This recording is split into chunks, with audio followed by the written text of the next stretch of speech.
Selamat malam, kembali lagi bersama Istabi, channel yang merangkum berita-berita dari sumber yang terpercaya. 27 triliun rupiah. Bayangkan tumpukan uang itu. Itu adalah setara dengan biaya pembangunan ribuan sekolah, ratusan puskesmas, atau jaminan makan bergizi bagi jutaan anak Indonesia. Namun minggu ini, angka fantastis itu seakan menguap begitu saja. Komisi Pemberantasan Korupsi (KPK) resmi menghentikan penyidikan kasus dugaan korupsi izin tambang di Konawe Utara yang digadang-gadang merugikan negara hingga 27 triliun rupiah. Alasan klasik kembali terdengar, tidak cukup bukti. Publik terperangah, pegiat anti korupsi meradang. Apakah benar bukti tak cukup setelah bertahun-tahun penyidikan? Atau ada tangan-tangan raksasa yang tak tersentuh di balik lubang tambang nikel ini? Selama beberapa menit ke depan, kita akan membedah hilangnya jejak 27 triliun. Jumat 26 Desember 2025 menjadi hari kelabu bagi upaya penyelamatan sumber daya alam Indonesia. KPK secara resmi mengeluarkan surat perintah penghentian penyidikan atau SP3 atas kasus penyalahgunaan izin usaha pertambangan atau IUP di Konawe Utara, Sulawesi Tenggara. Kasus yang menyeret nama mantan Bupati Konawe Utara, Aswad Sulaiman, ini sejatinya bukan kasus baru. Ia telah bergulir bak bola salju sejak 2017, menjanjikan pengungkapan salah satu skandal perampokan nikel terbesar dalam sejarah Republik. KPK melalui juru bicaranya menyatakan bahwa unsur kerugian negara dan perbuatan melawan hukum tidak dapat dibuktikan secara utuh untuk diteruskan ke meja hijau. Sebuah antiklimaks dari narasi mega korupsi sektor tambang yang selama ini didengungkan. Keputusan ini tentu mengejutkan.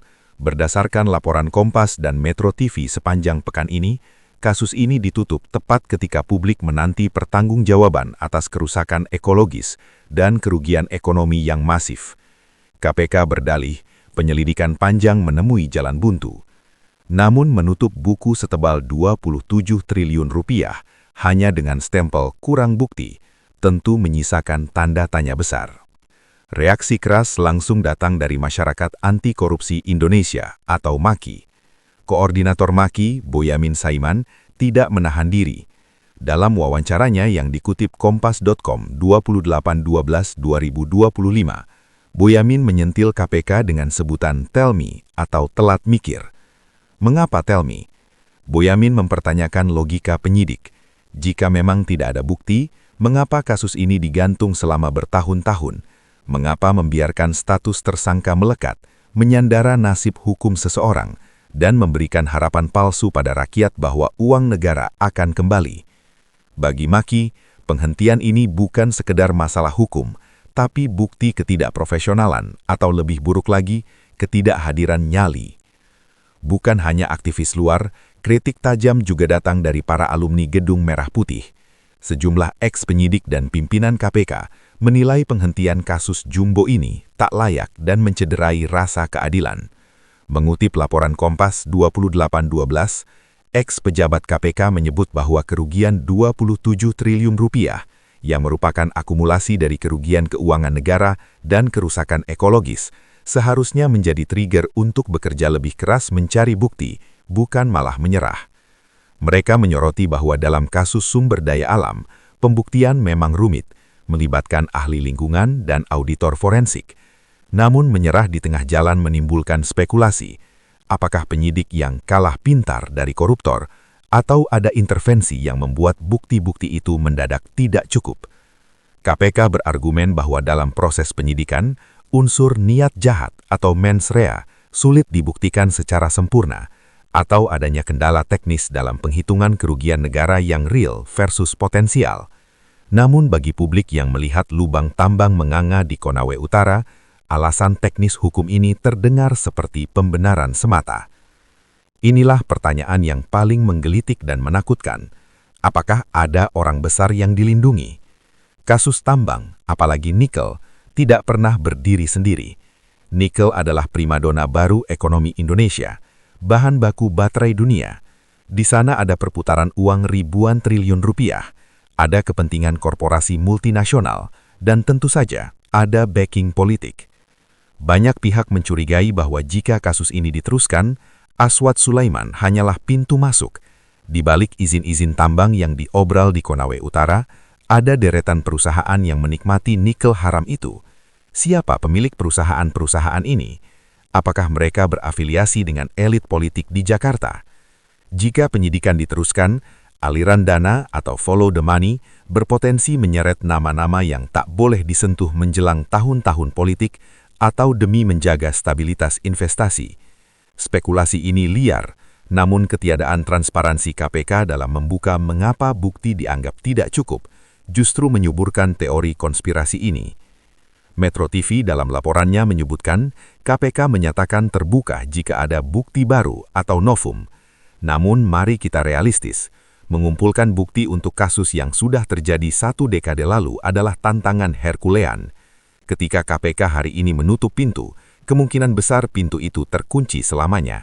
Para pemain tambang ilegal bisa bernafas lega, dan orang-orang besar di balik layar bisa tidur nyenyak, sementara 27 triliun rupiah tercatat sebagai kerugian yang harus ditanggung alam dan rakyat. Apa arti 27 triliun yang hilang itu? Itu bukan sekedar angka di kertas auditor.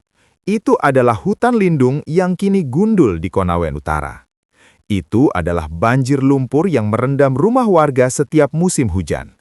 Itu adalah royalti dan pajak yang seharusnya masuk ke kas negara untuk subsidi rakyat, tapi malah masuk ke kantong segelintir oligarki. Dengan dihentikannya kasus ini, preseden buruk tercipta. Para penjahat lingkungan mendapatkan pesan tersirat, lakukan kerusakan sebesar mungkin, ulur waktu selama mungkin, dan pada akhirnya kasusmu akan kedaluarsa atau dihentikan karena kurang bukti. Mengutip kembali pernyataan ex-pejabat KPK di Kompas.com, kasus ini tak layak dihentikan. Ini adalah kemunduran dalam strategi pemberantasan korupsi sektor SDA. Jika KPK yang memiliki instrumen penyadap dan kewenangan luar biasa saja menyerah, kepada siapa lagi kita berharap?